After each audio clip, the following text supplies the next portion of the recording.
Sitaram. According to Goswami Tulsidas, Bhakti is the base behind any spiritual practice. Bhakti in any form is the clear illustration of love. Lord Rama explains to Shabari Mata the 9 forms of devotion, of which the 6th is Vandanam.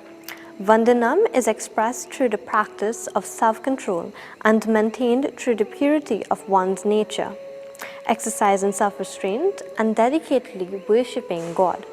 What is meant by self-control? One who exercises self-control exercises control over our senses and our desires. One would argue that if nature has given us these urges, why should we curb them? But to conquer and rise above them is to advance to the next stage of our evolution. Self-control is not practiced to kill the individuality in us. The energies saved from not chasing desires are channeled into creative fields of nobler undertakings in the self-controlled man. One's memory and judgment improves, his power of will and deciding are expanded, and his dynamism in the field of activity is heightened. The self-controlled man disciplines himself so well that the 6 factors with which he perceives objects after object, known as the 5 sense organs and the mind, are all entirely under his control.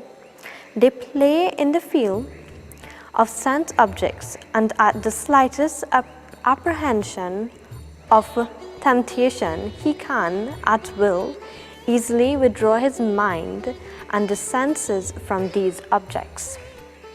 In all activities, our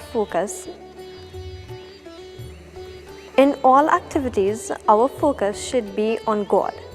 But for the man whose single point focus is not on God, but on the sensual desires, he would find himself continuously thinking of objects, forming attachments, creating longings within himself, developing anger and swayed emotions, moving to a state of delusion.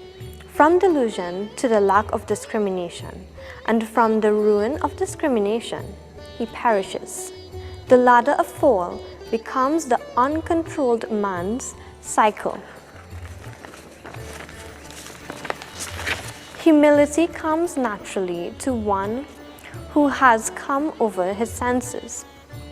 He is not led by desires, but by wisdom and kindness.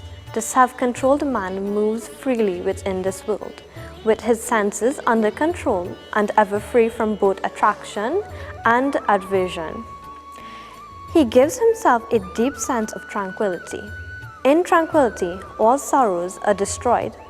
To reach a state of sovereign freedom, to live in the world but not see of it, ever at will enjoying the grandeur of its beauty, but not falling a victim to its hallucinations and magical enchantment